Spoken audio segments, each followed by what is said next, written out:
I'm a firm believer in that everyone is good, you know, or they have good in them to act on it, right? And even people that do bad things, or quote unquote bad things, they believe in themselves that they are doing the right thing, the good thing. Of course, this is not always true, and there are a few people out there that are really bad and they do little to no good in their whole entire life. I talk about this because when Donald Trump decided to go to war, you know, I sat back and I said, war's never great. War is, you know, the last thing we should ever do, ever. Fighting is horrible. It causes so many deaths, and not only that, sadness and anger and all these emotions that ain't great. So I think we should avoid war at all times. I looked at Donald Trump and I said, you know what, maybe in his mind, he's doing the right thing. And maybe I can take solace in that at least he thinks he's doing the right thing. Maybe he's not, because of the influences and understanding he has pushes him to war. But maybe in his mind he thinks he's doing something good. And so I'd give him the benefit of the doubt, right? You know, it's still not a good thing, but maybe he's doing something that he thinks is good. And so I gave him the benefit of the doubt. And then he went and posted this photo where it, you know, where however you want to cut it, depicts him as Jesus or something like Jesus, healing someone whilst there are things above him. And, you know, it looks like he is imitating Jesus, which if you're religious, you know is, first of all, a big no-no. And then second of all, you know, for someone that claims that he is religious, which I don't doubt that he's religious, you know, this is something you should know if not. He's obviously posted that. He's then got backlash from it and then removed it, you know, knowing then, oh, this is the wrong thing, right? And it's upsetting when you have people that hijack a religion to use in their own agenda, because they know when they hijack it, there's a lot of followers that come with it. And with people, there is power. You know, you don't need to be perfect to follow any religion. You don't even need to go by what any of that stuff does. Because that is between you and your maker, between you and your God. You know what's in your heart, and your God does too. So it's not for anyone else to judge whether you are that religion or you follow that person or whatnot. It's only between you and your God. That's it. No one else. No one else should judge you. So I'm not throwing judgment at Donald. I don't agree with war. And I think what he's just done there scares me. Because people that have depicted themselves as this godlike figure or this waves above everyone else kind of superiority, if we look back in history, that has never been a good thing, ever.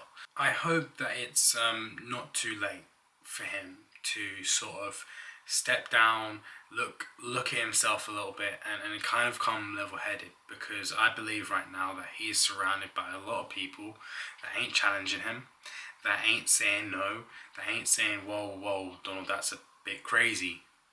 And I think that's a very bad thing, right? And I feel like he doesn't have people, family, friends that are really actually going, Donald, you need to slow down and really think about what you're doing and what you're saying. When he got confronted on this post, he lies. Let's be real. No one's debating whether he lied or he didn't. He said, "Oh, I thought I was, a Red Cross doctor or something like that, and I was healing people." Come on, Donald. Come on, man. It's a complete lie, and everyone knows it, and that scares me even more, because if he went, okay, I did a bad thing. I really shouldn't have posted that. My fault, hand on heart, very sorry. He lies.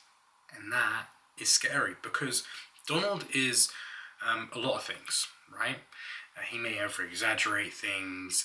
He may say some crazy things. But for most of the part, he's pretty good at giving it straight, right? Not all the time, of course. He's beaten around the bush before and sort of swerved. But for the most part, especially as a politician goes, he's pretty good at giving it quite straight, even if when he's messed up.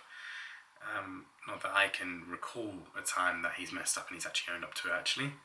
But you could always rely on him to be quite truthful and quite raw with it, or his thoughts anyway.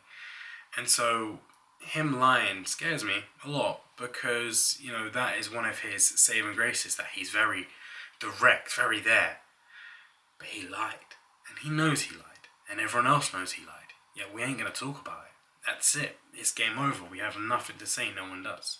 If I would take a second to use my brain as much as possible, I would say war is always going to happen between humans because unfortunately we have a certain culture, we have ego, we have anger, we have all these emotions, and we're always going to fight, whether it's from your family member to your schoolmate with your teacher, all the way up to countries, arguing as countries, arguing as leaders of countries.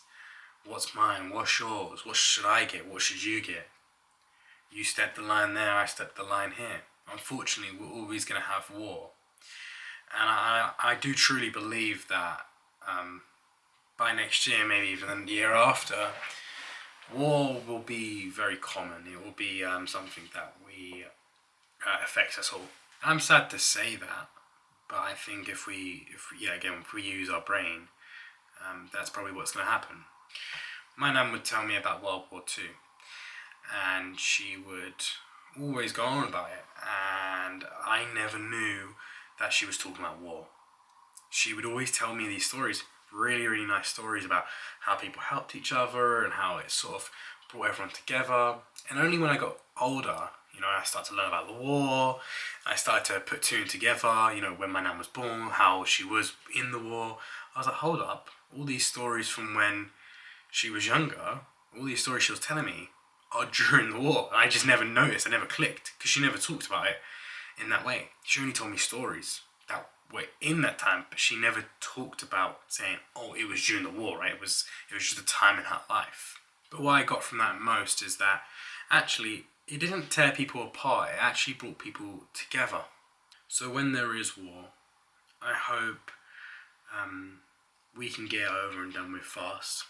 I hope there can be as little casualty as possible on every single side.